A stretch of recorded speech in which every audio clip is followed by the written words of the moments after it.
everyone for being patient throughout the long sessions. So, good evening again and a very warm welcome.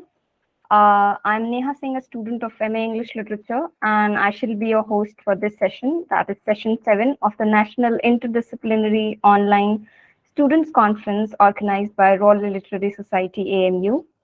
The theme for this session is Politics in History, and chairing this session is Dr. Sunit Sharma. Dr. Sunit is an assistant professor at the Department of English, Aligarh Muslim University. He completed his MA and PhD in English literature from Aligarh Muslim University in 2009 and 2015, respectively.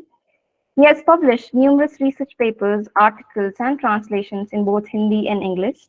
He has also authored one monograph, which is being published by Sir Syed Academy of Aligarh Muslim University. He has also been working on the non-fiction cinema of pre-independence India under a one-year-long research fellowship project offered by the National Film Archive of India, a media unit of the Ministry of Information and Broadcasting. Wherever he is, intellectual and insightful discussions can't be escaped. It's an absolute honor to have you, sir. We are sure that all the presenters would be greatly benefited by your remarks. Good evening, everyone. Am I audible to all of you? Yes, sir, you're audible. Thank you so much for inviting me to your wonderful session, and I'm glad to join this. And also, thank you so much for this, for giving a brief bio note about me. And I welcome all the participants who are going to present their paper. I think we can go ahead with the session. So let us begin with our presentations for the session. Before I introduce the first presenter, I would like to reiterate some instructions. Each presenter will be allotted 12 minutes for their presentations, which will then be followed by the remarks from the chair. And we shall take questions from the audience. You can also write your questions in the chat box, and they shall be asked to the presenters at the end of their presentation. So moving on to our first presenter. Our first presenter is Ms. Malavika Manoj C. From St. Joseph's College of Law, and her paper is titled The Multiplicity of History and Narrativization as a Product of Memory. Over to you, ma'am. Thank you so much. I apologize for not being able to turn my camera on. The weather is really bad in Bangalore right now. Give me 1 second. I will share my screen. Please let me know if I'm audible or if the network is glitchy.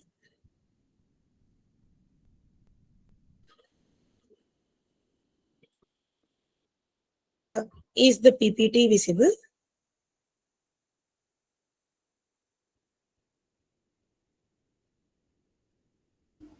Yes, it's visible. Yes. Okay, may I proceed? Yes, please. Sure. Yes. Thank you so much. Good evening, everyone. And I would like to thank the Aligarh Muslim University as well as the literary department for organizing this very event. And honestly, like in my undergrad, I had done English honors, and it felt really good to, get back into the interdisciplinary research and look into various perspectives of, one specific aspect. So as introduced, the title of my paper is The Multiplicity of History and Narrativization as a Product of Memory. So before I go ahead, the main aspects of memory that will be analyzed further in my paper are memory that constitutes history, as well as memory that leads to narrativization.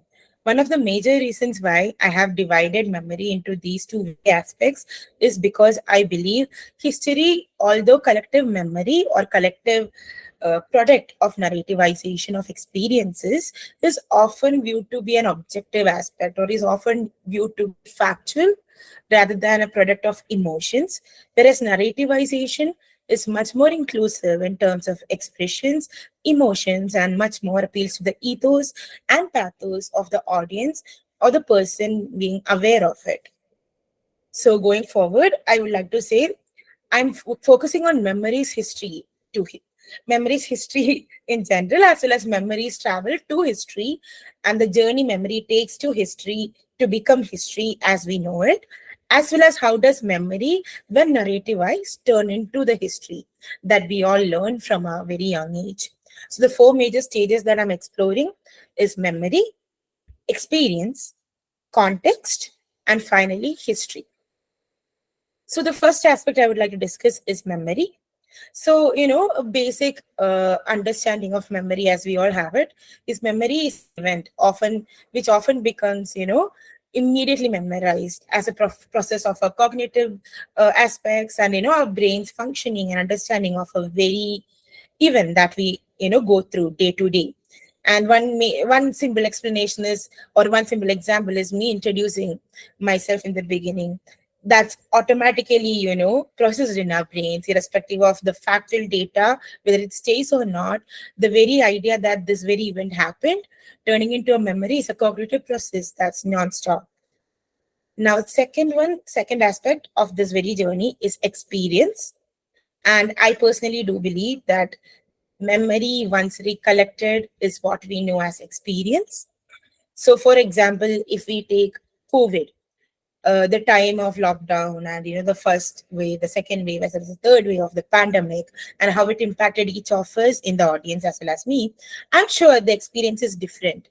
But one of the reasons why our experience is unique is because the events that occur to us, or the events that happen to us in our day-to-day lives in that very window, or as we all know as the pandemic window, 2020 to 2022, even though there are cases right now, that very experience, one of the major reasons why it is unique is because of the very fact that each event that occurs to us is different, and hence our recollection of the same is different, thereby being a unique experience and much more individualistic in nature.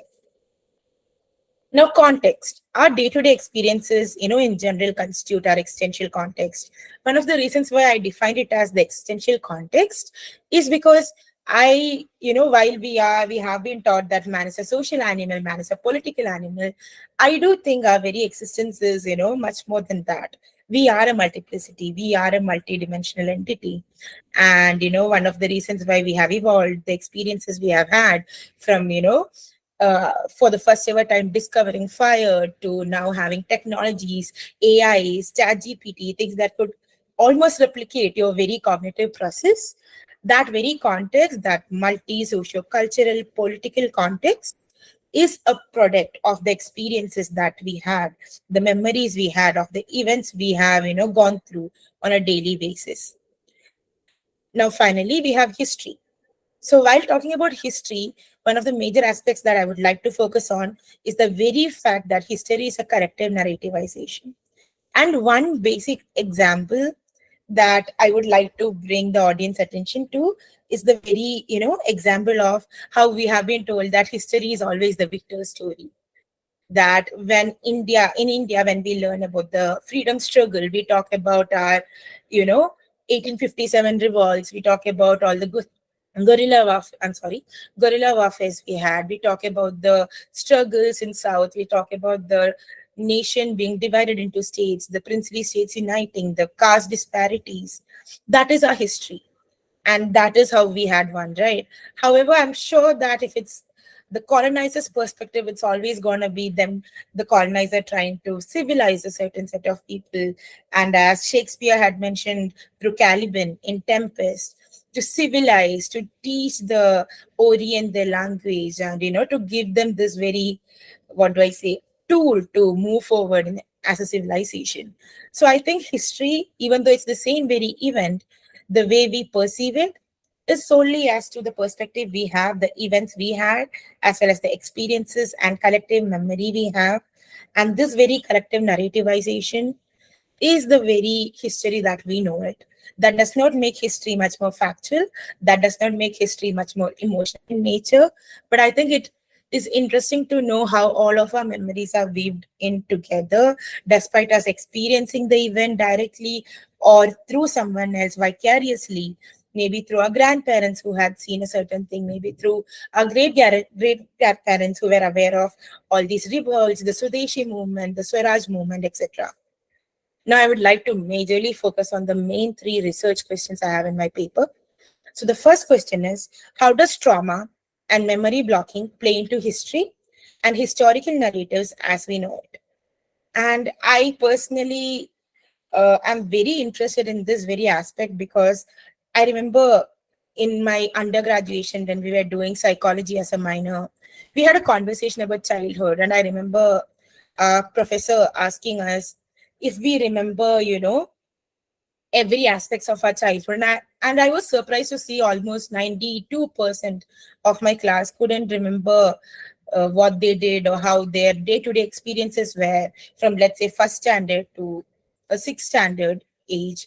And that was very interesting to know. A much more familiar example I would like to give is that if we think of pandemic again, the memes, the dalgona coffee, the TikTok reel, the TikTok ban, and the very idea of all these trends and modernization, deliveries being a thing, and all the experiences, the way people united, that very video of Italians singing across their corridors, to unite and to feel together during the isolation period, that would have been in our minds.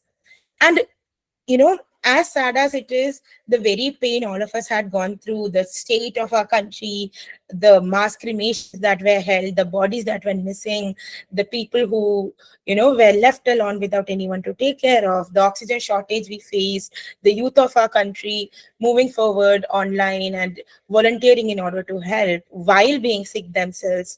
These memories ideally does not come first.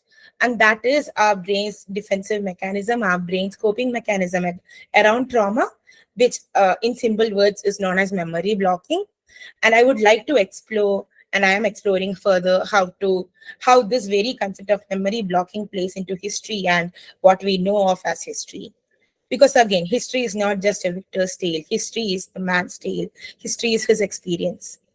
Now, the second question is, when does the subjectivity of a memory blur into the objectivity of history?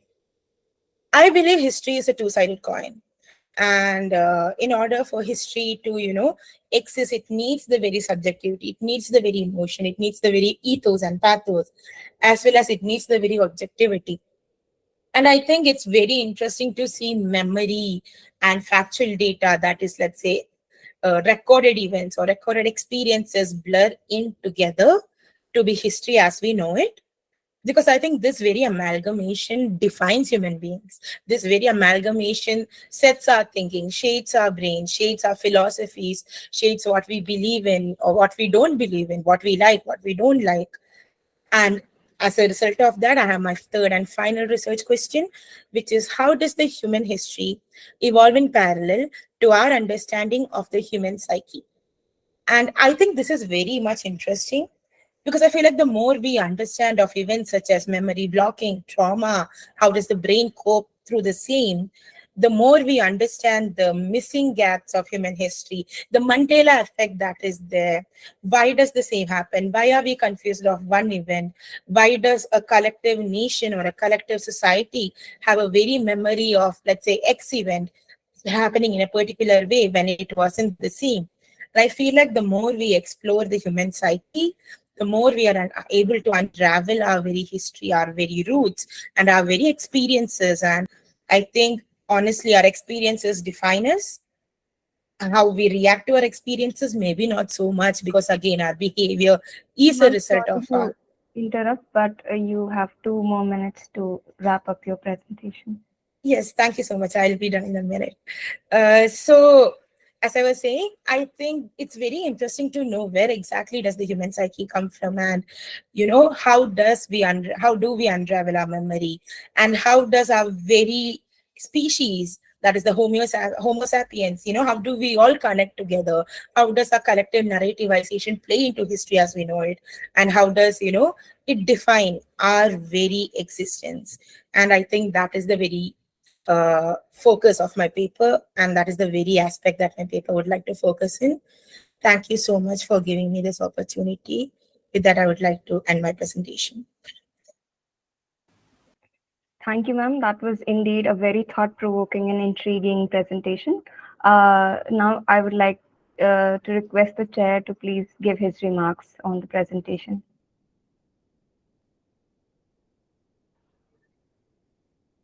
I think it would be more feasible to give my remarks after all the presentations. Would it be feasible? Okay, sir. Okay, we'll go like that. Thank you so much. Thank you. So moving on to the next presenter, Our next presenter is Ms. Abhirami Thirumani T. From Government Law College, Ernakulam, Kerala. And the title of her paper is Trauma of Rape and Its Recognition in the Indian Legal System. Over to you, ma'am.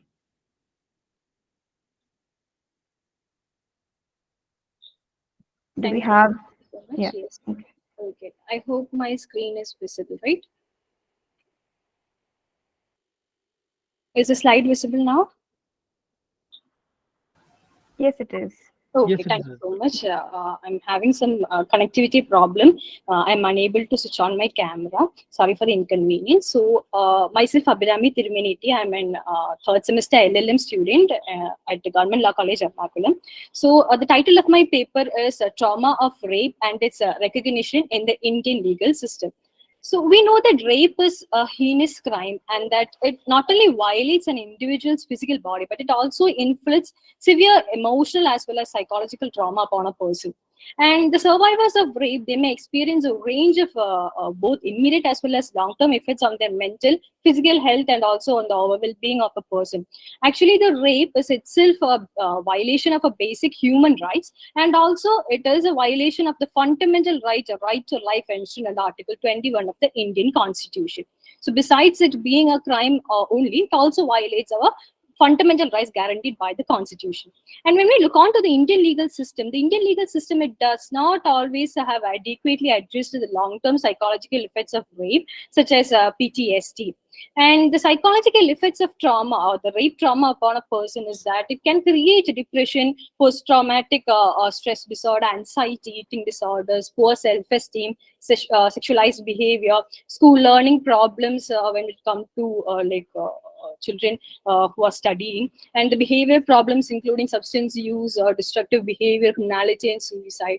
So these are the major issues that they are facing. And when we look on to suicide itself, the experience of being raped can lead to suicidal behavior as early as adolescence. And the rape victims, they actually feel embarrassed to talk about what has happened to them. So this actually creates a kind of a it instigates a trauma that they are experiencing. And the rape trauma syndrome is actually the post-traumatic stress disorder.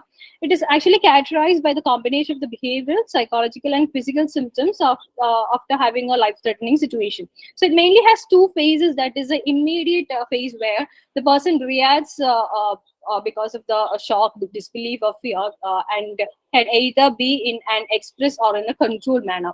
And the second phase, it is actually a pseudo adjustment where the person tries to, or the victim tries to attain normality either by accepting or denying the incident.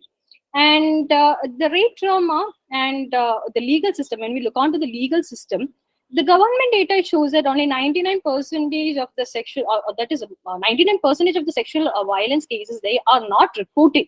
And the reason for this not being reported is because of the shame, stigma, and lack of access to legal redressal mechanisms. And when we see that even those survivors who make it to the doors of the legal redressal systems, what happens is that they are subject to immense stigma and trauma at the hands of law enforcement officials, especially the police officers, lawyers, and the judges.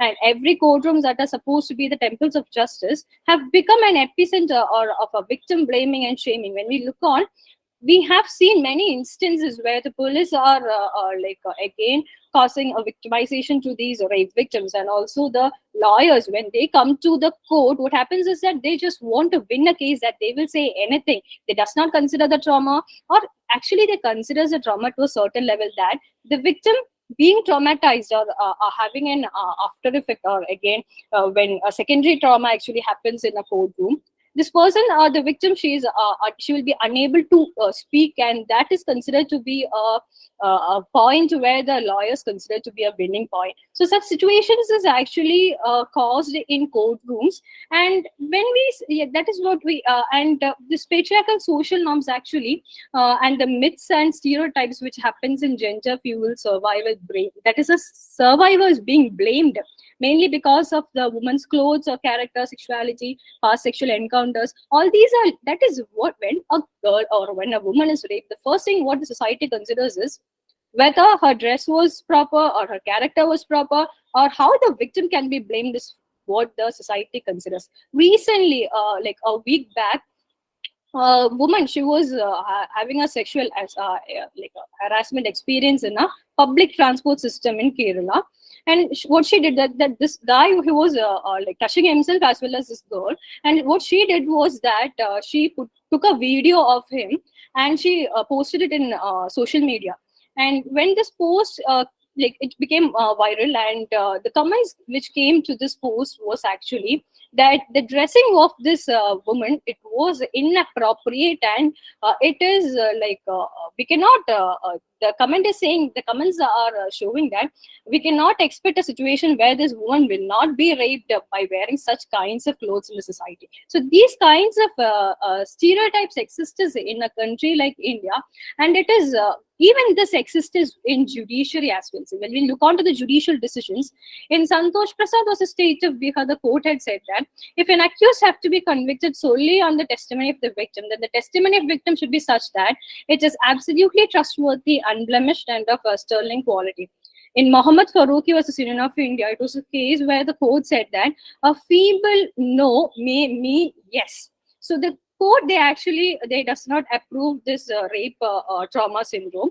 In this case, it said that we cannot approve this rape trauma syndrome, and the court said that an educated woman must make their unwillingness known more clearly. So there is a kind of a stereotypical or judicial stereotype itself as how a woman after a sexual harassment or a sexual assault should behave in the society. There were instances where the court had granted like a bail to the accused merely because the images of the woman, it showed that she was she was okay with it, and also were situations where the woman, she slept after the rape, which was unbecoming of a woman or to behave after such an incident. So these are the instances where the judiciary considers that these are supposed to be the methods in which a person after sexual encounter should behave. Moving on to the two-finger test, actually the state of Jharkhand versus Sailendra Kumar Rai 2022, a recent decision where the Supreme Court held the two-finger test to be like unconstitutional, and it actually held it to be abolished. It was held because of the reason that court said that it has no scientific basis and it neither proves or disproves the allegation of rape, and it actually re-victimizes and re-traumatizes women who may have been sexually assaulted, and it also affects their dignity. The court said that whether a woman has been a habitual to sexual intercourse or not is irrelevant when it comes to rape. And the test based on this patriarchal and sexist way, that is to think that or to suggest that a woman cannot be raped because she is having an active sexual life. So such a kind of, the court said that this test is itself patriarchal and sexist way, and the court actually held it to be considering that this test was actually in 2022 that we have taken away. So till this time, this existed.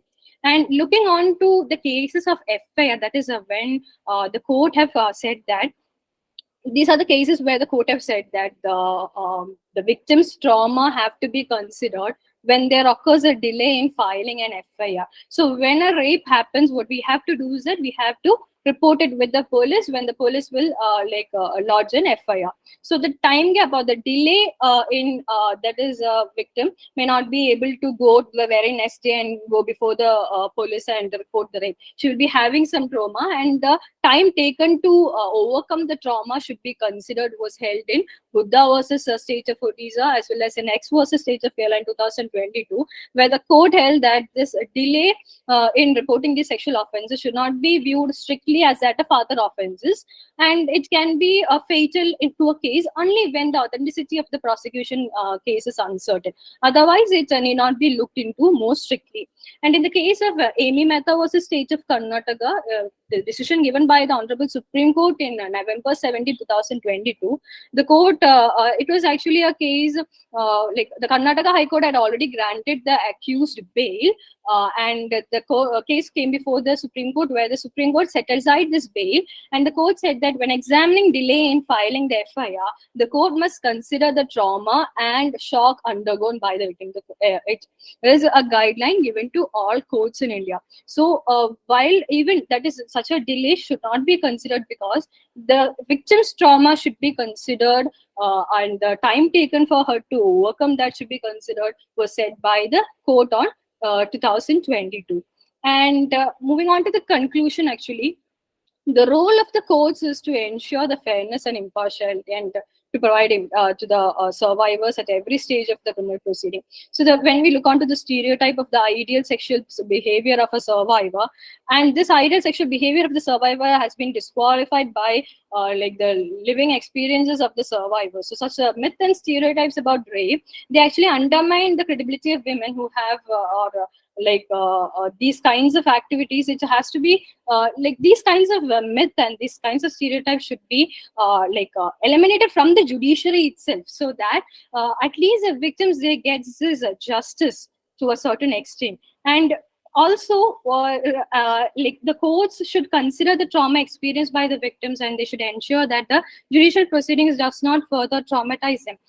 Like I had said, that when a victim comes before the court should ensure that the victim was not further traumatized by the judicial proceedings, actually. And this kind of there was a decision where the court had granted bail to the accused on a condition. The terms of the bail was that the accused would tie a rakhi to the victim. So such kinds of contact with the accused after the incident, it can actually cause a secondary trauma, and this should be completely forbidden by the court. So what the court can do is that the judiciary, they shall take such a stand whereby they excludes this judicial stereotyping, the stereotypes and all, and also should see that the victim is given maximum protection, and that the questioning and everything that can cause trauma shall be avoided by the court, so that the trauma of the victim or the secondary trauma can be prevented itself.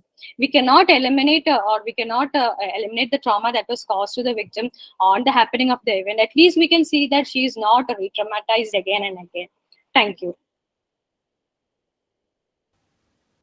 Thank you, Ms. Abhirami. That was a very informational and eye-opening presentation.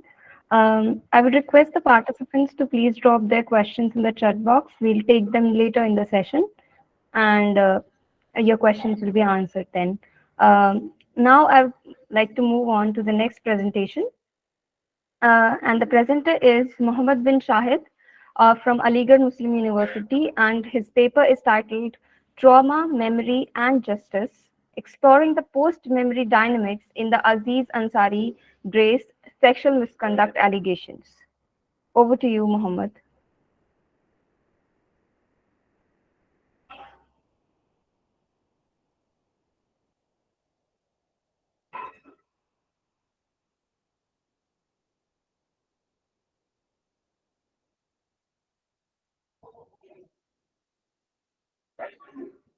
Do we have Mohammed?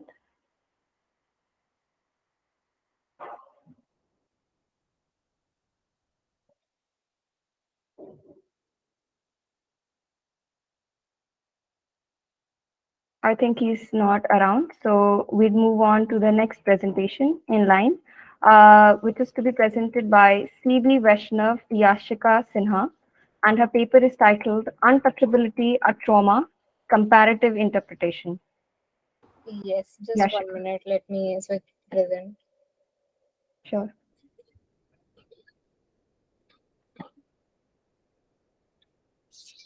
Okay, is my screen visible?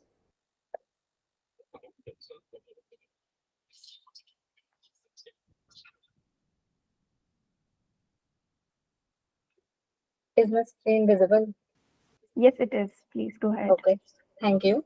Good evening, everyone. Today, me and my co-presenter Vaishnavi are here to present our paper on untouchability or trauma, comparative study. To do the comparison, we have taken two novels. First, Untouchable by Mulk Raj Anand, published in 1935, and the other novel, which is published after the abolition of the practice of untouchability, that is Kausalya Besantari's Dora Abhishek, published in 1999. Through them, we try to observe how the treatment of lower caste community by the society has left them traumatized and with a scarring mark on their psyches and future generations. Untouchability refers to a deeply rooted social phenomena historically present in certain societies, particularly in the caste system of India. It involves the practice of ostracizing and discriminating against individuals or groups considered untouchable or Dalits who are positioned at the lowest rank of the caste hierarchy. Untouchability is based on the belief in the inherent impurity and pollution associated with certain occupation and birth into specific caste. Indian caste system is divided into four varnas based on the occupation of the individual. Untouchables or Dalit come under the fifth varna, which is the lowest strata. Mulkraj Anand, even though himself being a upper caste, tries to capitalize the condition of lower caste in India during the 1930s. He does this through his book Untouchable, in which he used the technique of showing instead of just telling. That is, he shows how Bakha, which is the main character, is being treated by the general public. This leaves the people with a way deeper impact about the harsh treatment. One of the major incidents that happen in the book, which leads to a very traumatic event, is when Baka is coming to the town after doing his cleaning work of cleaning latrines and sweeping the grounds. He bumps into an high caste man. Being furious that an untouchable has come into the town without announcing his presence and has bumped into him, leads him and the public around him to physically and verbally abuse Baka. Not only this, but another major event that happens in the book is Baka's sister being sexually abused by the priest, but there's no way anyone would even hear what she has to say in spite of an upper caste priest. Not only this, but the slap at the end before the high caste man walks away leaves Baka shocked for a long time. Baka is shown as a representative of the Dalit community. Even though we don't see any explicit the symptoms of trauma, it's still pretty obvious that the Dalit community is suffering from it. Throughout the day, Baka keeps reliving what happened to him, and he could not help but feel the rage and self pity against it. He also started being very alert at all times and being afraid in public of what might happen next. Also, trauma is not just something that happens in the moment, but it also something that happens every day. According to Cathy Caruth, who is a professor of literature in Cornell University, an event is traumatic when it is outside the range of normal human experiences, and precisely because of its nature leads to numbness or period of latency or belatedness after which the victim is haunted by the traumatic events.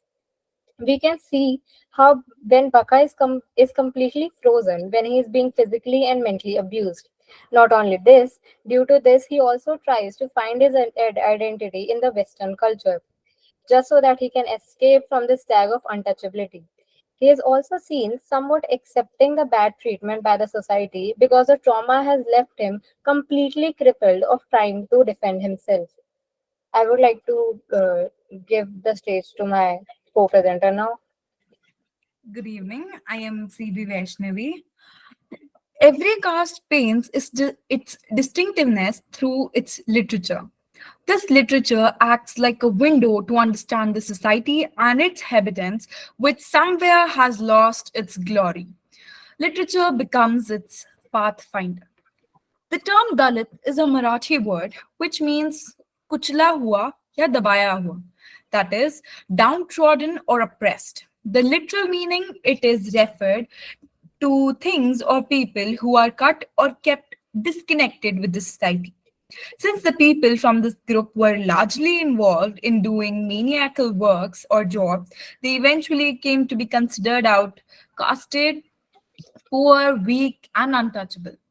Being physically and socially eliminated from the society, the living conditions were quite deplorable for them.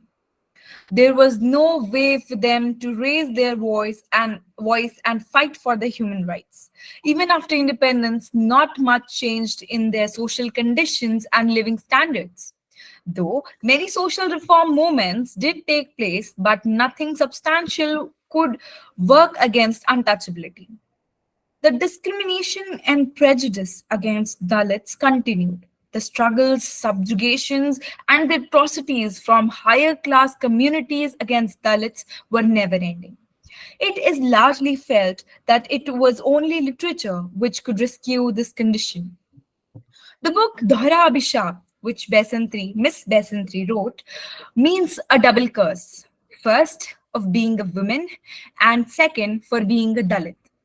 It is her autobiography, which she writes in a very traumatic way, that how all the women in her family had a very struggling and traumatizing journey.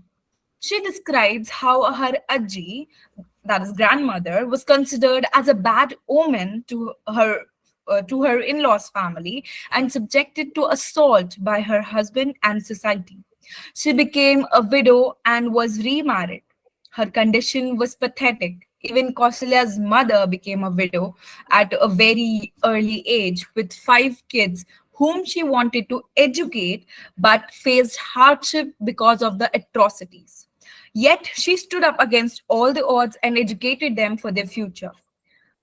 Her elder sister, Kaushalya's elder sister, was married off when she was in school, despite of many pleadings. She had to bore a child every second year. In total, 11 kids, all suffering from malnutrition, all suffering from illness due to malnourishment and a lack of proper medical care. Kaushalya herself was married to an educated IAS officer, Devendra, in 1947, who was literate but uneducated.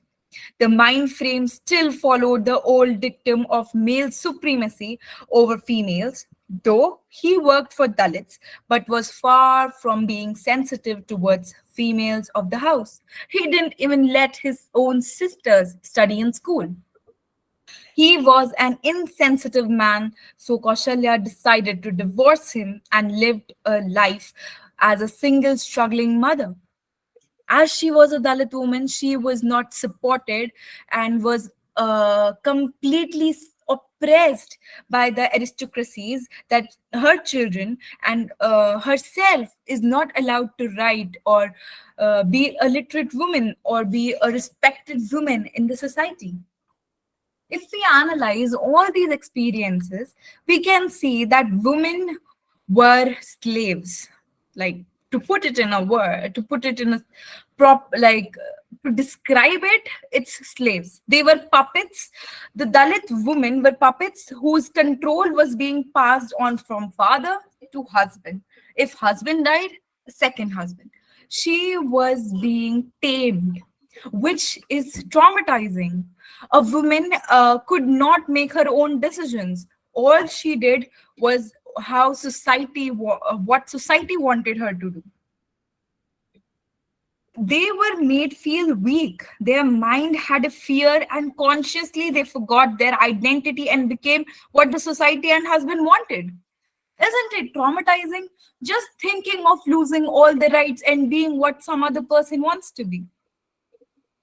This made her kids also treat them the way their father treated her. Like, being a Dalit woman is traumatizing because you don't get respect in the society, and now not even in the house.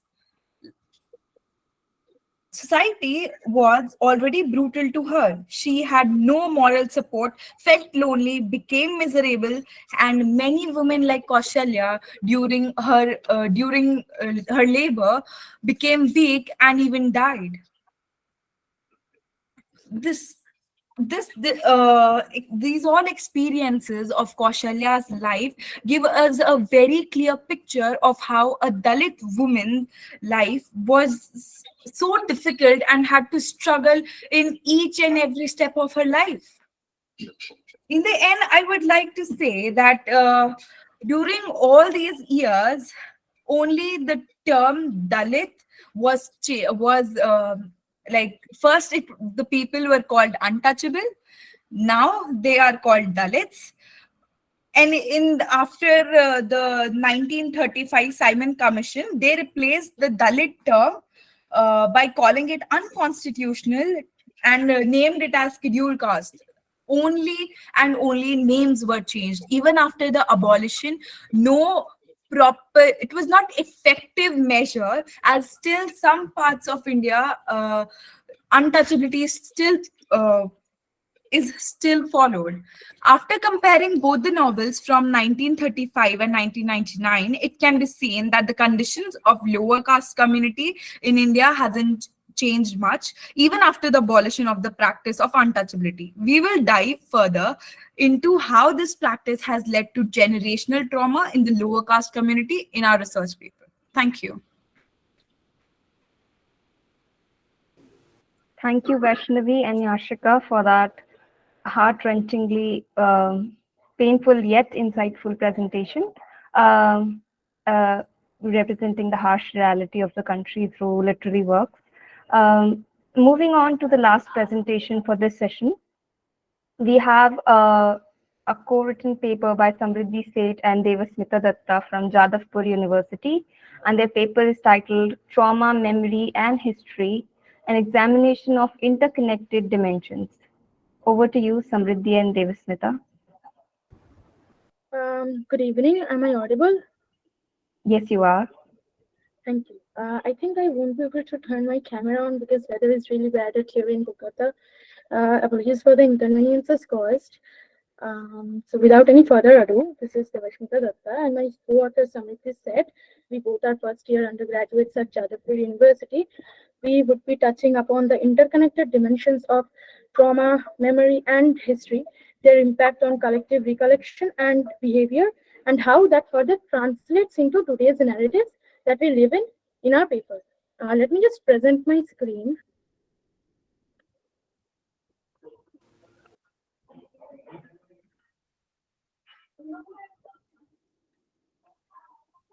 Is the screen visible? Yes, it is.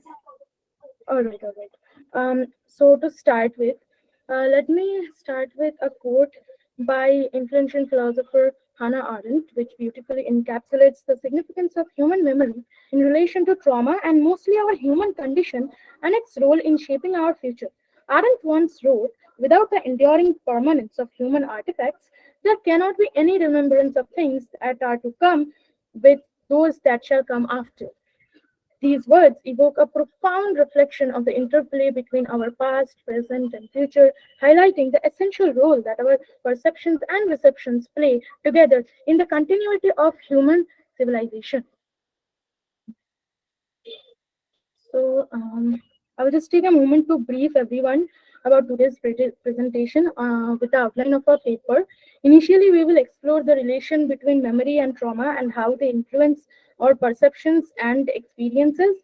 Moving on, we will focus on historical trauma, specifically trauma resulting from war. We will examine the profound impact that such events have on individual and communities, leaving lasting impacts on memory and shaping collective consciousness.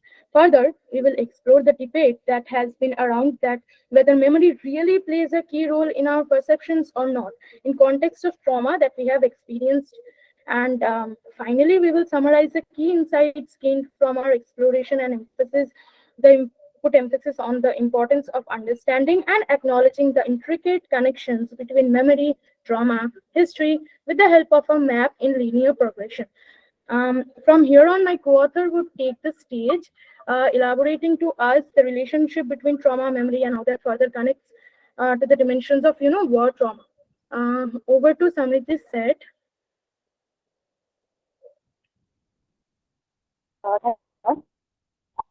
Good evening, everyone. I would like to inform that I'm traveling, so when audio, please let me know. To continue, relation that is shared between memory and trauma and how that connects with the dimensions of war trauma. Memory, as we know, plays a pivotal role in defining who we are as individuals and as members of society. Traditionally, memory has been perceived as an internal process deciding inside the brains and the minds of the individuals. However, it extends far beyond the boundaries of personal recollections through the concept of collective memory, which refers to the widespread dissemination of knowledge, beliefs, and emotions about the past throughout the society in groups of people and communities. It encompasses how we judge the morality of past events, our level of identification with history, and the extent to which we draw inspiration from it as a guiding model for our behavior and sense of self.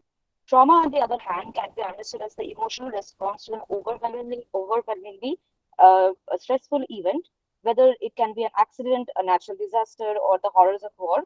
It inflicts a wide range of physical and emotional symptoms, leaving a lasting impact on those who experience it.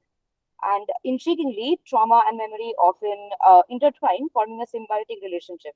Conflicts and traumatic events profoundly shape the memories of individuals and communities, hindering future reconciliation. Simultaneously, memory itself can become a source of conflict, fueling tensions and animosities. Can we please have the next slide?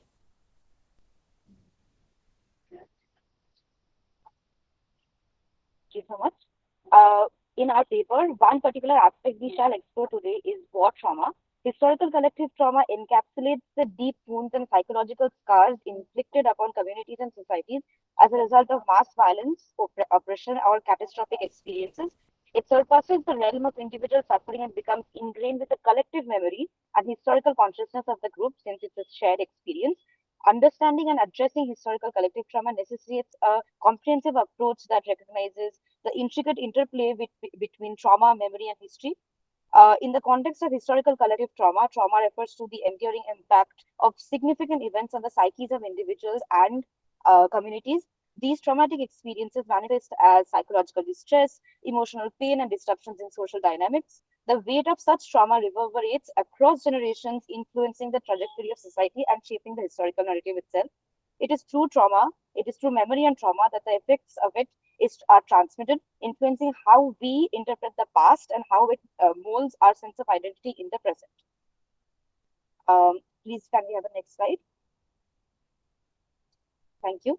In this slide, we will take up the ultimate debate about the feasibility of memory and trauma as a contribution to history, which is quite relevant. And to start on that, I would like to present a seminal study of American veterans on the first Gulf War. The men of the war were interviewed 1 month after returning from the theater of operations and re-interviewed 2 years later. On both occasions, the men completed a 19-item questionnaire about experiences. The 7% of men reported experiencing at least one combat event that had not been reported in the initial interview. The researchers emphasize that the majority objectively describe severe events rather than subjectively evaluated experiences. The second interview also provided evidence of forgetting. 46% of the respondents failed to report one or more of the events that they had reported 1 month after returning home. The report highlights that how traumatic memories may serve to be malleable and volatile according to the individual's condition and experience. In the wake of war, the severe impact the event had on the minds of the survivors recall factual and intricate details of the battle. Therefore, their stories were tilted towards the more like emotional recordings of the war itself. But the fact is also that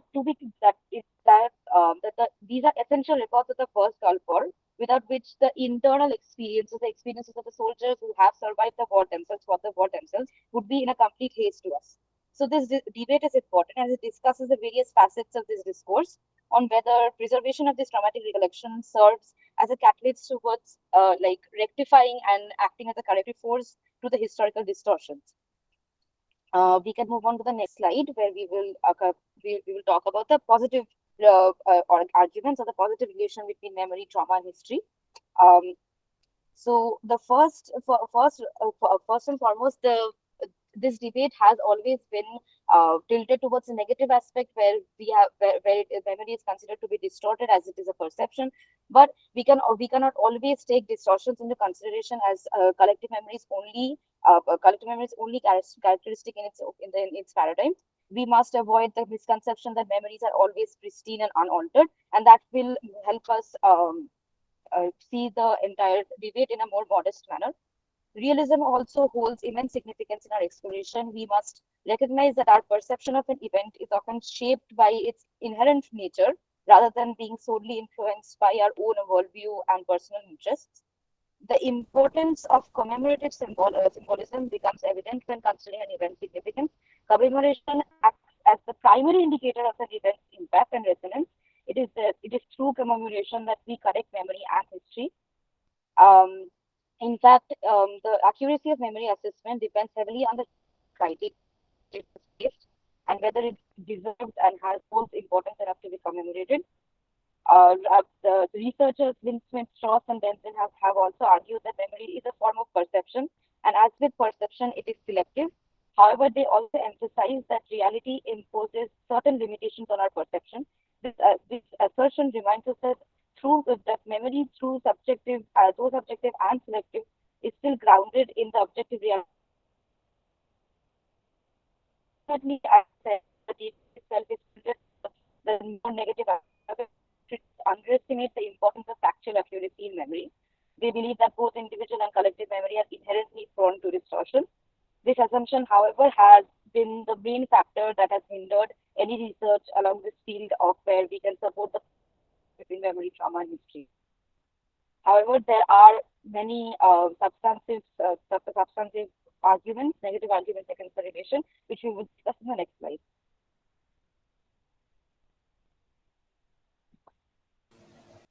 I'm very sorry to interrupt, Samriddhi. You have 2 more minutes to wrap up your presentation. Okay, thank you so much. In the negative relations, we cover the ideas of multiple Maurice Halbach, who talks about how memory is essentially reconstruction of the past, and we see memory as perception of. We see the memory in a way, through the conditions of the present, through the conditions of the present, and like we only remember memory selectively. And even Lynn Smith, Strauss, and Denzi, even though they had said before that memory is a perception can also be selective, since it depends on the individual and the individual's experience on how the memory needs to be remembered. So it becomes biased in that form. I would like to hand it over to my co-author to conclude the presentation. Thank you. I would like to.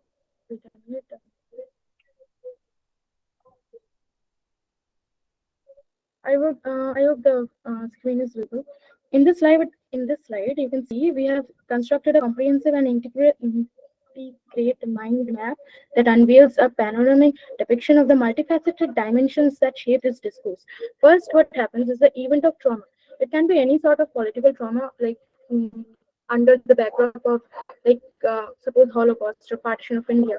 First, what happens is the rupture of the protective barrier.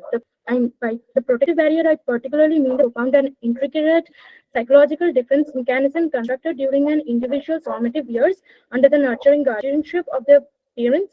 This actually goes through a heavy rupture, and which leads to the fragmentation of our perception of the memory or the event itself, which leads us to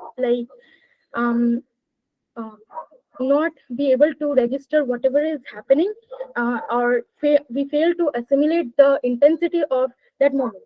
And further, that leads to a distortion of our memory, which is a consequence of inadequate understanding of the manifestation of our memory. Now, after this, what happens is the intergenerational transmission of trauma. Now, these distorted memories are transmitted across generations through 3 established means. And when they are transmitted, our collective memory is also influenced. When I say that collective memory is influenced, I mean that the phenomena of intergenerational trauma transmission endangers the development of a collective memory that is jointly held and passed down through successive generations. It is important to note that this collective memory is characterized by a significant distortion deviating markedly from the accurate chronological sequence of past events. And finally, the transformations of perception of history occur. That is, the presence of these distorted collective memories among individuals who have received trauma from actual survivors affects their behavior in present, resulting in modifications to the present that would not have occurred otherwise.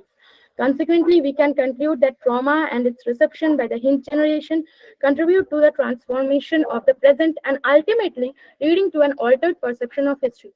I would like to conclude it with the thought that we have seen that memory does not hold much key to determining the narratives that unfold. However, collective memory shaped by the opinions of interacting eyewitnesses is subject to selective recollection influenced by present conditions. Memories as subjective constructions can both obscure and reveal aspects of the past. Moreover, the process of remembering and transmitting memories through mediation introduces distortions that challenge the objective understanding of our historical events. As we continue to explore these intricate dynamics, let us approach history with a critical eye, recognizing the complexities inherent to the relationship between trauma, memory, and history. Thank you. Thank you, Samriddhi and Devasmita.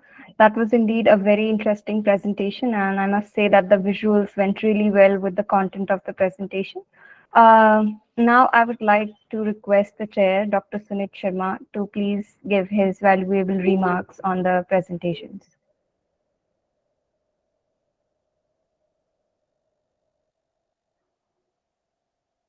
Thank you so much, Neha. I hope I'm audible to all of you. Yes, sir, you're audible. First of all, I would like to congratulate all the participants. The papers were wonderful.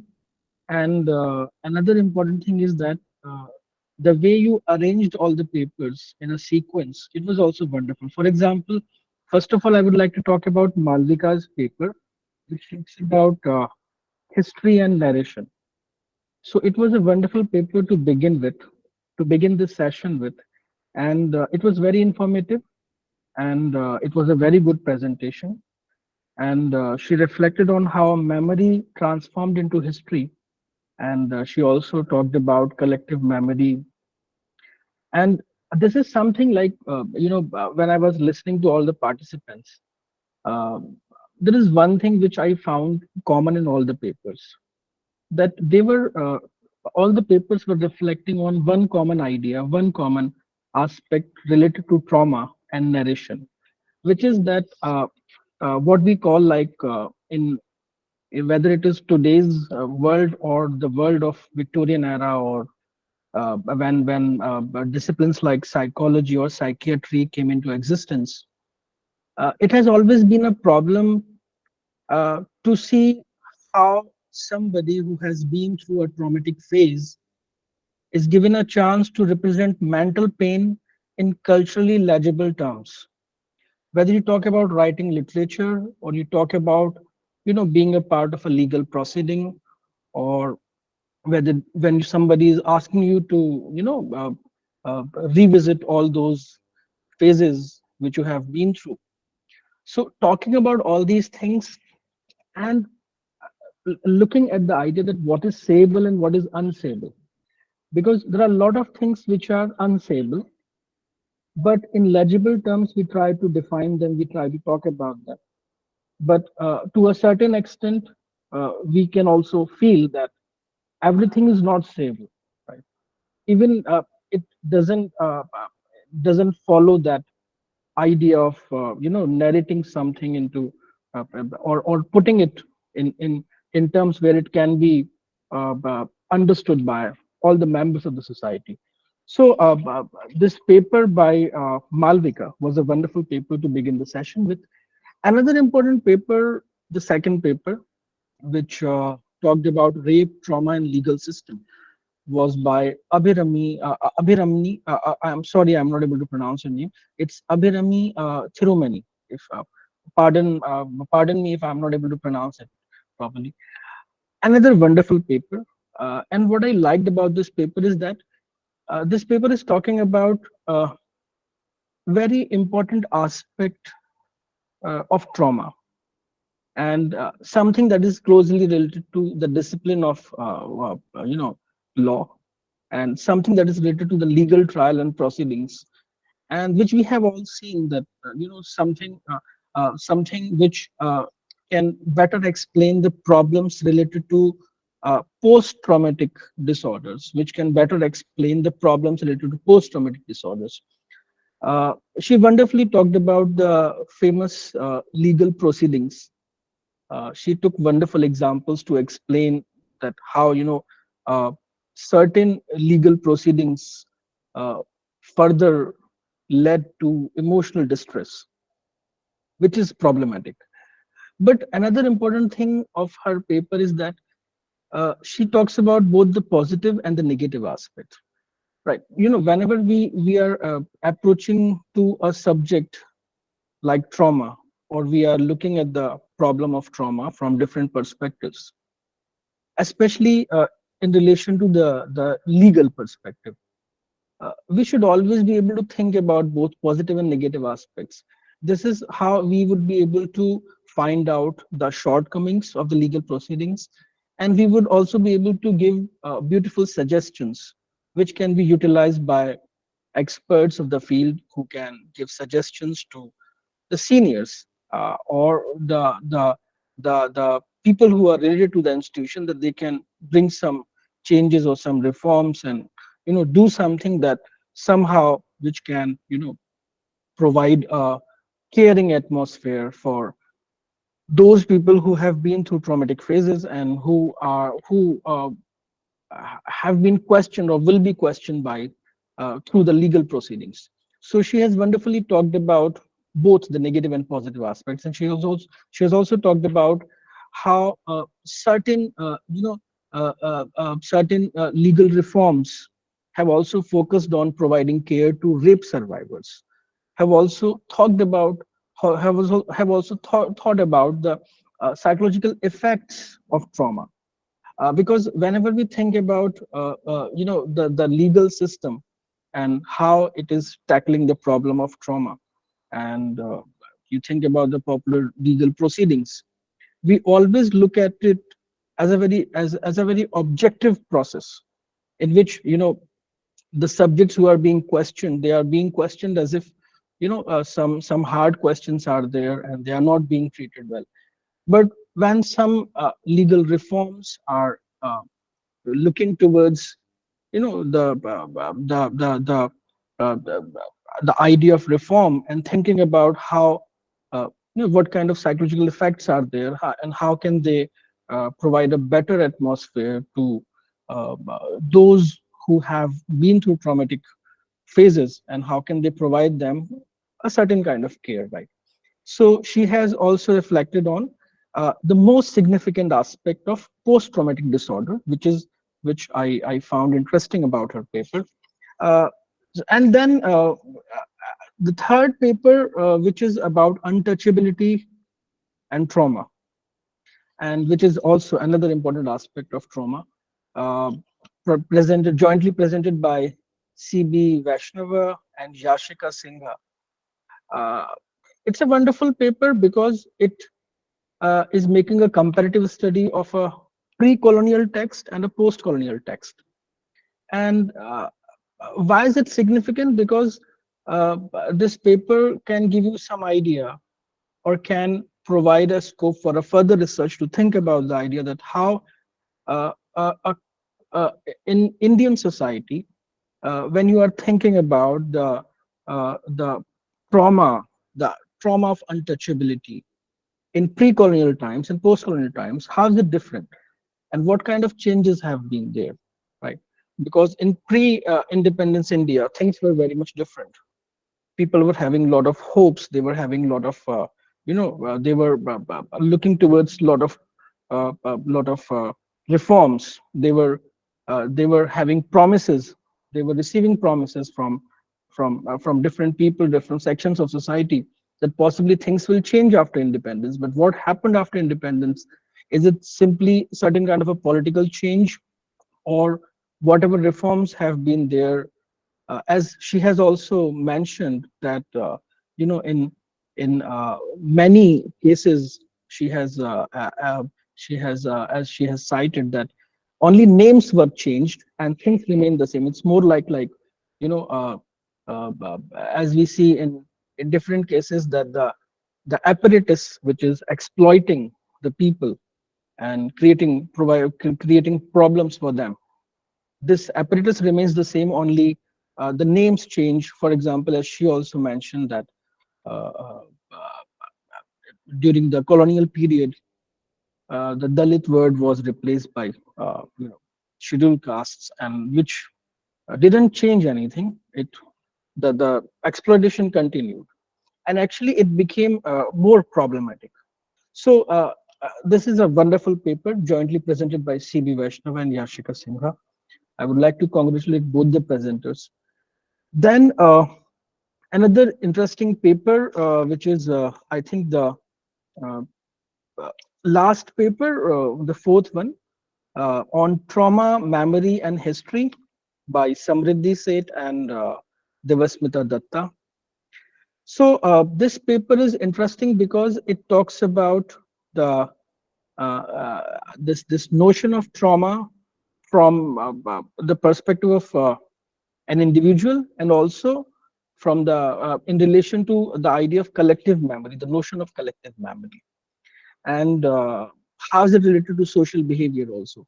So uh, this paper is, as I said earlier, that you know the organizers have beautifully put the papers in the sequence. They are in a wonderful row. For example, as I said to you, that Malvika's paper was best to begin with, and this paper jointly presented by Samriddhi Seth and Devasmita Datta is a wonderful paper to end the session with, because it summarizes the idea about trauma from a historical perspective, talking about the collective memory, social behaviorism, and also uh, talking about uh, the major aspects of trauma, the historical trauma, the major historical events, and how the traumatic memory uh, also serves as a corrective force in relation to in relation to the writer, or when you're writing about, or giving an account of something. So all the papers are wonderful, and I would like to congratulate all the presenters. And as I said earlier in the beginning, that this all these papers, uh, they commonly reflect on the most important idea, and that is that the problem related to the representation of mental pain in culturally legible terms. So whether you talk about writing literary work, for example, think about, there are many scholars who believe that, in order to be creative, uh, uh, you should have a mind which is restless. You know, it's a positive way of looking at the things, that how, depression and being in dejected mood is going to serve you if you are a creative writer. But we are looking at this problem of trauma, which is not something that we can talk about in a very celebrated sense, that possibly it's a thing that you have it, so because of that you are able to write about it. It's actually a traumatic phase, which is something like, which sometimes makes you so numb that you are not able to say anything. It's something which makes your life so distressful that you are not able to even narrate it. So the problem of narration is something which is very important, and which I found common in all the papers.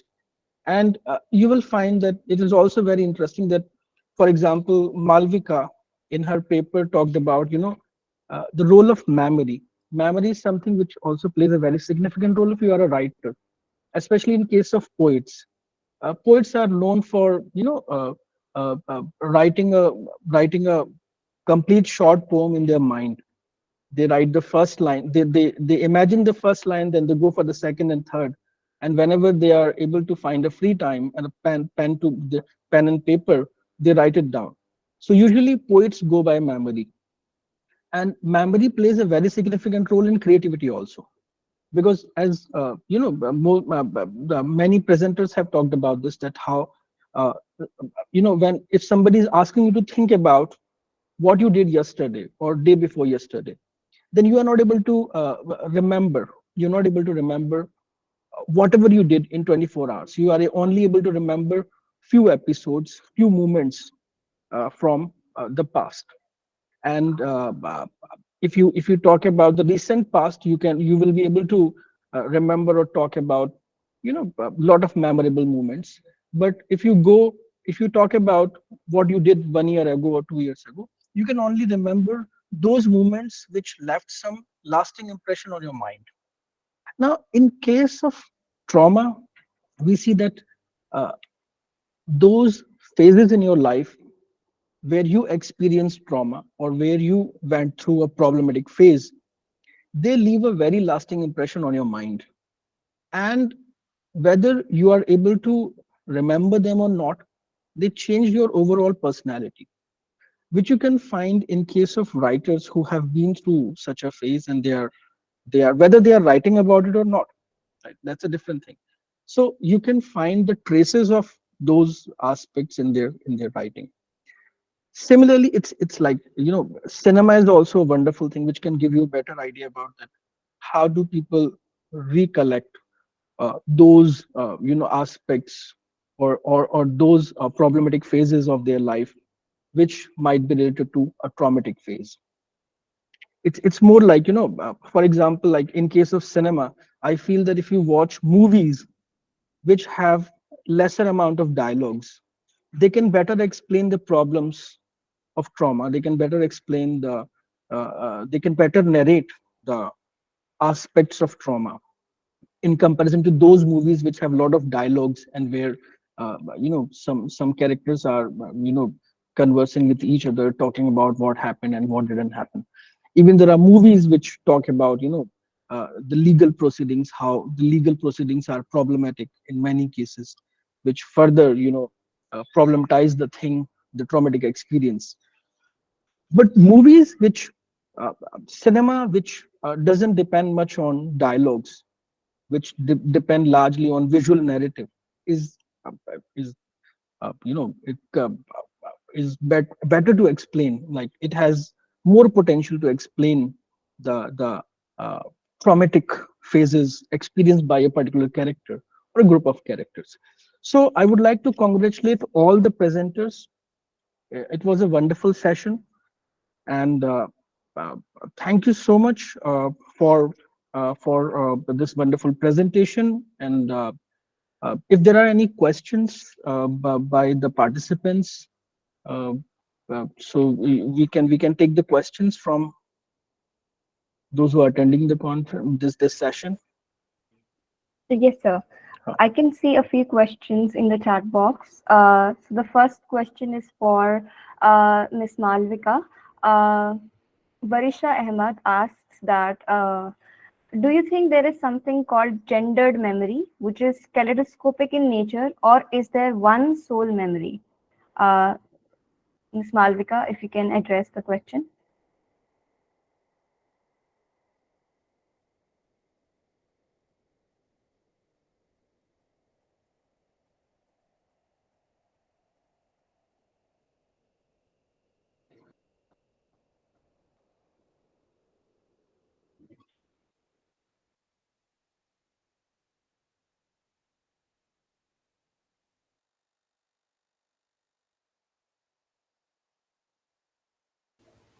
I believe we cannot connect to her. So there is one more question for Ms. Abhirami, and the question reads, when we think of the word rape, we only think of women suffering at the hands of men. Shouldn't rape or sexual assault laws be gender neutralized? This is a question posed by Tamanna. Ms. Abhirami, if you can address the question. Yes, actually, the question was with respect to whether the rape law should be gender neutral, right? Yes. Yes. So actually, when we look on to the sexual assault towards children, we have POSCO Act, which deals with such activities, and that is actually neutral. But when we look on to the section 376 of IPC, which deals with the punishment for rape, it is actually given for a woman. And it is high time that India sees that, it is high time that we make it a gender neutral, because in today's circumstances, we know that rape is not in something that happens only to women. It is happening to transgenders or every kind of gender, that is to men as well as all other kind of genders, LGBT community, everyone is facing. So hence, it is high time that we consider that these laws are supposed to be made gender neutral itself. Yes, I agree with the statement. Thank you, Ms. Abhirami. So with this, we now come to the end of the session. I would like to thank our esteemed chair, Dr. Sunit Sharma, for joining us and for engaging with each and every presentation in detail and providing the presenter and everyone present here with such valuable insights. And lastly, I'd like to thank all the presenters and the listeners, the participants in the meeting for joining us and being patient listeners. We also hope to see your enthusiastic participation in the panel discussions tomorrow. And also, I would request all of you to join the ending session, the link for which has been provided in the chat box. I would also like to request the chair, Dr. Sunit, to please join us in that ending session we have the keynote speaker, Professor Abhinanda Chakravarti. So I'd request the participants to please join that session. Thank you very much for joining in.